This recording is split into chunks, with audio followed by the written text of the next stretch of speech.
데살로니가 전서 4장 9절부터 보시겠습니다. 형제 사랑에 관하여는 너희에게 쓸 것이 없음은 너희가 친히 하나님의 가르치심을 받아 서로 사랑합니다. 너희가 온 마게도냐 모든 형제를 대하여 과연 이것을 행하도다. 형제들아 권하노니 더 많이 하고 또 너희에게 명한 것 같이 종용하여 자기 일을 하고 너희 손으로 일하기를 힘쓰라. 이는 의인을 대하여 단정히 행하고 또한 아무 궁핍함이 없게 하려 함이라. 12절 말씀까지 읽었습니다. 우리 전 시간에 마지막으로 권면하는 내용인데 하나님의 뜻이 무엇이냐? 바로 성도들의 거룩합니다. 그래서 이 성도들의 이 거룩함, 하나님의 이 뜻을 저버리는 자는 사람을 저버리는 것이 아니라 성령을 선물로 주신 하나님을 저버리는 행위가 되는 것이다. 이러한 권면 말씀을 드렸고, 그 다음에 9절서부터 이 12절까지 내용, 형제 사랑에 대한 내용입니다. 정말 형제를 해하지 않는 것을 그것은 정말 아주 이방인들조차 정말 받는 교훈이죠. 우리가 정말 진정으로 받아야 될 교훈은 무엇인가 하면 형제를 자기 몸처럼 사랑하는 교훈입니다. 형제를 사랑하는데 이 데살로니가 교회는 너무 잘하고 있는 교회입니다. 그래서 이 데살로니가 교회들의 이 성도 신앙생활 계속 앞에서부터 칭찬하는 내용이 계속 이어져 왔지만 더 이상 말할 나위가 없다. 왜냐하면 친히 하나님의 가르치심을 받은 것이 분명하기 때문에 이건 사람에게서 나는 것이 아니라는 말입니다. 그러니까 성령의 역사라는 말이죠. 사람에게서 나면 이렇게 데살로니가 교회들처럼 이렇게 될 수가 없는 거예요. 그래서 하나님께로부터 난 확실한 그런 일이기 때문에 더 이상 권할 내용이 없는 거죠. 그러면서 마게도냐 모든 형제들이 다 그걸 인정해요. 너희가 온 마게도냐 모든 형제에 대하여 과연 이것을 행합니다. 형제들아 권하노니 더 많이 해요. 사랑을 많이 하면 할수록 그건 더 행복해지는 일이죠. 그래서 사랑하는 그 마음이 없으면 사실 생명력이 떨어지는 겁니다. 우리가 생명력이 사랑을 하면 할수록 힘이 넘치는 거죠. 그것은 생명력이 넘친다는 말이고 건강하다는 말입니다. 그런데 사랑하는 마음이 없으면 점점 게을러지죠. 그 게을러진다고 하는 것은 약해진다는 거죠. 힘이 없으면 그냥 게을러지고 약해지는 거거든요. 그래서 더 많이 해라. 더 많이 하고 또 너희에게 명한 것 같이 종용하여 자기 일을 하고 자기 손으로 일하기를 힘쓰라. 그래서 이미 벌써 밝혀졌어요. 무엇을 밝혀졌느냐? 일을 할 때는 종용하고, 즉 조용히 막 나대고 설레발치고 그렇게 일을 하는 게 아니라 우리가 여러 가지 사랑의 일도 하고 여러 가지 일을 하잖아요. 그럼 일을 지혜롭게 잘하는 것, 일을 지혜롭게 잘하는 것은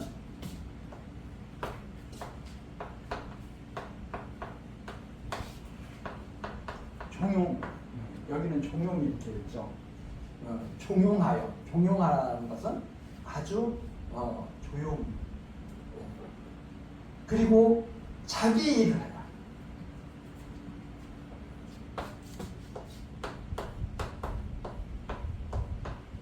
남의 일 참견하지 말고 자기 일을 하는 거예요. 그래서 우리 교회에서 예를 들면 목사는 목사 일을 하고 장로님은 장로님 일을 하고 권사님은 권사님 일을 하는 거예요. 그런데 자기 일은 별 관심이 없고 남의 일에만 관심이 있어요. 그러지 말라. 자기 일을 하는 거지 마. 그 다음에 또 너희 손으로 일하기를 힘쓰라. 세 번째, 남의 손 빌지 말고 자기 손으로.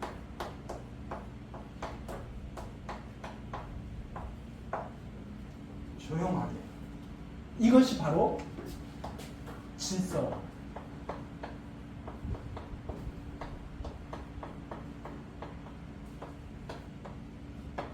이게 바로 질서예요. 종용하. 자기 일을 하고 너희 손으로 일하기를 힘쓰라. 자기 손으로 일하기를 힘쓰라. 이렇게 되면 이게 바로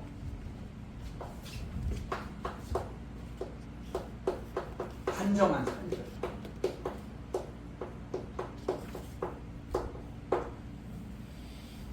질서 있는 일처리. 질서 있는 일처리. 이렇게 질서 있게 일처리가 될 때 단정한 삶으로 나타나게 됩니다. 그리고 또한 어떻게 되느냐? 그 다음에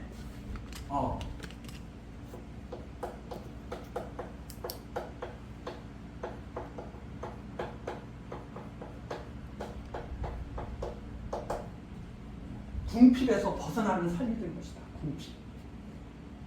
예. 자기를 열심히 하고 자기 손으로 힘쓰는 사람은 그 궁핍함을 얻게 된다. 궁핍함. 또한 궁핍함을 얻게 하려 합니다. 즉 이게 독립이죠. 궁핍에서 벗어난다고 하는 것은 독립. 자기 손으로 일할 수 있는 사람, 독립된 사람이죠. 남이 하지 않으면 아무것도 못해. 그러면 이게 독립된 삶을 사는 게 아니죠. 자기 스스로 해결할 수 있고. 그렇죠? 이것은 모든 일이 경제적인 것도 마찬가지입니다.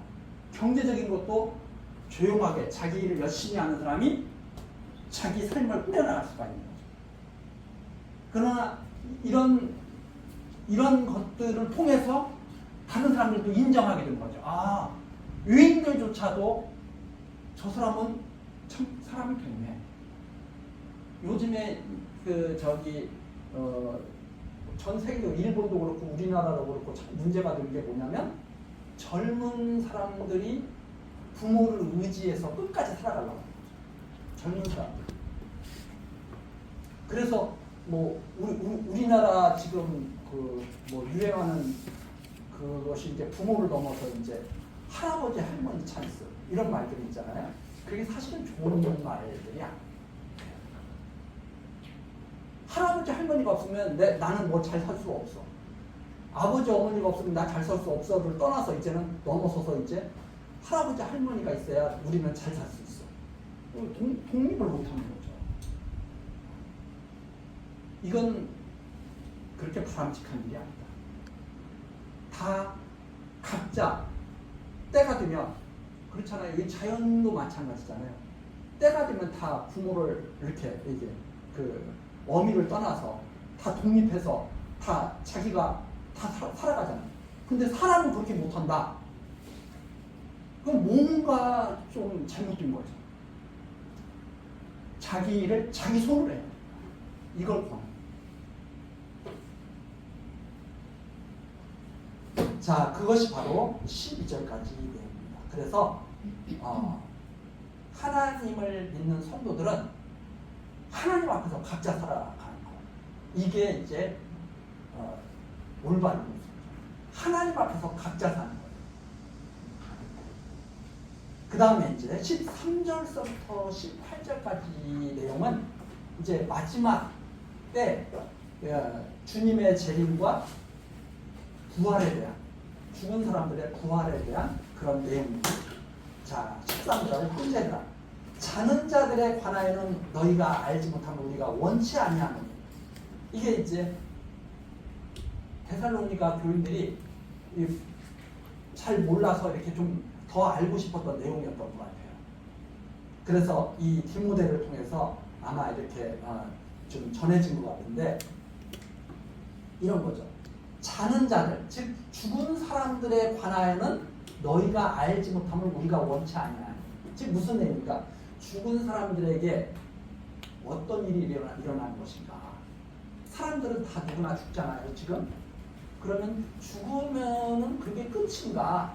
아니면 죽은 사람들에게도 다른 일이, 무슨 일이 벌어질 것인가? 이게 궁금하다 이 말입니다. 그래서 너희가 알지 못하면 우리가 원치 아니하니. 꼭 알았으면 좋겠다. 죽은 사람들에 대해서 꼭 알았으면 좋겠다. 이는 소망 없는 다른 이와 같이 슬퍼하지 않게 하려 합니다. 자, 소망이 없다. 죽은 이후의 삶에 대해서 아무것도 모르는 사람들은 이제 소망이 없다.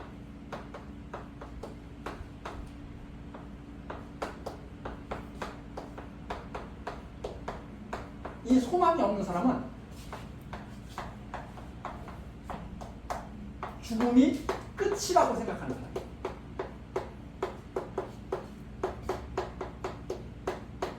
그래서 이게 소망이 없는 사람. 아, 죽음이 끝이야. 그 다음에 무슨 일이 있겠어. 소망이 없는 사람. 죽으면 끝이다. 즉 부활이 없다고 생각하는 사람들은 사실 소망이 없이 삽니다. 근데 많은 사람들이 그렇잖아요. 나 소망 갖고 살고 있어. 소망 갖고 살고 있는데 죽으면 끝이라고 생각해. 그럼 죽으면 끝이야. 그럼 소망이 없어. 죽음으로써 끝나면 소망이 없는 거예요. 그래서 여기 그렇게 말하는 거예요. 소망 없는 다른 이와 같이 죽음이 끝이다. 그럼 이거 슬픔이거든. 슬픔. 죽으면 끝이야. 이거 슬픈 일이지. 얼마나 슬퍼요. 끝이 그랬지. 그래서 여기 소망이 없는 다른 이와 같이 슬퍼하지 않게 하려고 무엇을 알려주고 싶은가? 죽으면 무슨 일이 일어나? 죽음 이후에는 무슨 일이 일어날까? 죽으면 끝인가? 아니면 죽은 자에게도 무슨 일이 일어나고 있는 것인가? 이걸 알고 싶은 거죠. 그래서 14절입니다. 우리가 예수에 죽었다가 다시 사심을 믿을진대. 그럼 예수님은 죽음이 끝이 아니라 다시 부활하셨잖아요. 그래서 우리가 예수에 죽었다가 다시 사심을 믿을진대 이와 같이 예수 안에서 자는 자들, 예수를 믿다가 죽은 자들 있잖아요. 하나님이 저와 함께 데리고 오시리라. 예수님이 사신 것처럼 하나님이 예수 그리스도와 함께 데리고 오신다. 부활하게 하신다. 성도들도 다시 살리신다. 하나님이 예수님을 부활하게 하신 것처럼 하나님이 저희들을 다시 데리고 오신다. 다시 살리신다. 예수님을 죽음 가운데서 살리신 하나님이 죽은 성도들도 또한 데리고 오신다. 데리고 오시리라. 함께 데리고 오시리라. 그것이 14절입니다. 그래서 예수께서 부활하신 것이 분명하다면 죽음으로서 끝이 아니라 죽음 이후에 뭐가 있다? 부활이 있다. 부활. 그럼 이 죽음 이후에 끝이라고 생각하는 사람은 슬픔, 부활이 있다고 생각하는 사람은 기쁨으로 끝나요. 끝이라고 생각하느냐? 그러면 슬픔. 이 뒤에 부활이 있다고 생각하느냐? 그럼 기쁨으로 열매를 맺게 돼요.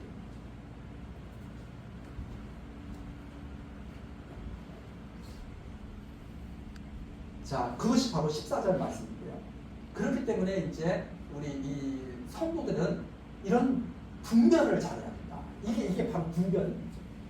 소망이 없는 사람, 죽으면 끝이라고 생각하는 사람, 소망이 있는 사람, 부활이 있다고 생각하는 사람, 소망을 가지고 사는 사람. 이게 분별입니다. 그래서 이 세상의 이 소망이 진짜 소망이야. 이게 진짜 소망이죠. 죽음으로서 끝나는 게 아니라 죽음 이후에 부활이 있는 것을 소망을 가지고 삽니다. 그래서 15절 우리가 주의 말씀으로 너에게 이것은 바로 우리가 주의 말씀을 가지고 있는데 주께 받은 말씀이 있는데 너에게 알려주겠다.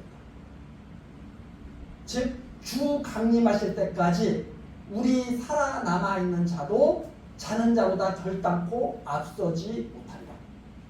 자는 자, 죽은 자들이 우리 지금 살아있을 때 주님이 딱 오셔요? 그러면 먼저 누가 주님 앞에 나가느냐? 죽은 자들이 먼저 주님 앞에 나갑니다. 그러면 살아있는 자들은 죽은 자들을 뒤따라서 나가게 됩니다. 그러니까 죽은 자들이 먼저 주님 앞에 나간다. 그러면서 여기 나오죠. 우리 살아있는 자도 자는 자보다 결단코 앞서지 못하리라. 주님이 재림하실 때 우리 살아있는 자는 죽은 자들보다 결단코 앞서 나가는 게 아니라 순서가 정해져 있어요. 죽은 자들이 먼저 앞서 나가고 살아있는 자들이 그 뒤를 따라 나가는 거죠. 그게 이제 주님께서 친히 말씀해 주신 건데 16절입니다. 주께서 호령과 주님이 오실 때 호령 자는 자들을 깨우는 다 일어나라 깨어라 하고 호령 소리 그리고 천사장의 소리 하나님의 나팔 소리가 나면서 친히 하늘로 쫓아 강림하시고 그리고선 하늘로부터 강림을 찾아가실 거예요. 주님의 호령과 천사장의 소리와 하나님의 나팔 소리가 나면서 친히 하늘로 쫓아 강림하실 것이다. 하늘로부터 강림하실 것이다. 그러면 그리스도 안에서 죽은 자들이 먼저 영접을 한다. 깨어나서 죽은 자들. 그 다음 17절 그 후에 우리 살아남은 자도 저희와 함께 구름 속으로 끌어올려 그러면 살아있는 자들이 그들처럼 또 주님을 영접하러 하늘로 끌려 올라갈 거예요. 공중에서 주를 영접할 즉 주님의 재림을 맞이하는 거죠. 마치 이렇게 생각하면 됩니다. 누구 귀한 손님이 집에 오신다고 생각해봐요. 그러면 안방에서 오실 때까지 귀한 손님이 오실 때까지 가만히 기다리고 있겠어요? 어떻게 하겠어요? 귀한 손님 오신다고 문 밖에 나가서 맞이할 준비를 하잖아요. 그런 느낌. 주께서 재림하실 때 죽은 자들이 영접하러 하늘로 끌려 올라가 살아있는 자들이 그 뒤를 따라서 하늘로 끌려 올라가서 주님과 만나게 될 것이다. 이런 뜻입니다. 자, 그래서 그리하여 우리가 항상 주와 함께 있어요. 그리해서 항상 주와 함께 기뻐하면서 왜? 소망이 이루어졌습니까? 이 부활에 소망이 없는 사람들 그것이 없지만 소망이 완전히 이루어지는 그때 얼마나 기쁘겠어요. 그렇죠? 우리가 예를 들어서 내가 원하던 일이 이 세상에서도 내가 원하는 일이 이루어지면 기쁘죠? 그런데 이건 뭐가 이루어진 거예요? 죽음을 이기는 소망이 이루어진 거예요. 영원한 생명이 얻어진 거잖아요. 이런 기쁨이 어딨어요? 그래서 주님과 함께 이게 바로 천국 잔치입니다. 영원히 기뻐하게 될 것이다. 18절 그러므로 이 여러 말로 지금 전해지는 이 여러 가지 말로 죽으면 끝이라고 그렇게 살아가지 말고 아무 소망 없이 이방 사람들처럼 야, 이 세상 한 번으로 끝나는 거야. 네 멋대로 살아. 이런 식으로 사는 것이 아니라 하나님의 뜻 거룩함을 이루면서 여러 말로 서로 위로하면서 이렇게 지금 전해지는 이런 말로 서로 격려하고 이 확실한 말씀이다. 우리가 정말 소망 있는 자다. 이렇게 격려하면서 살아가면 좋겠다 하는 것이 18절 말씀입니다. 우리 여기까지 오늘 살피기로 하고 다음 시간 5장 내면서 또 살피기로 하면서 기도하시겠습니다. 은혜로우신 하나님, 오늘 우리들에게 또한 황제 사랑에 대하여 그리고 예수님의 재림과 그리고 죽은 사람들의 부활에 대하여 우리들이 정말 확실한 말씀, 주님께서 명하신 그 확실한 말씀을 우리들이 다시 한번 확인했습니다. 하나님, 세상 사람들처럼 소망 없이 살아가지 않게 하시고 오직 이 주의 말씀을 마음속에 깊이 새기며 소망을 갖고 힘있는 사랑의 삶을 살 수 있도록 우리들을 지켜 주옵소서. 하나님께서 이 모든 말씀 우리에게 주셨음에 또한 열매 맺게 하실 것을 믿고 소망하오며 예수 그리스도의 이름으로 기도드리옵나이다. 아멘.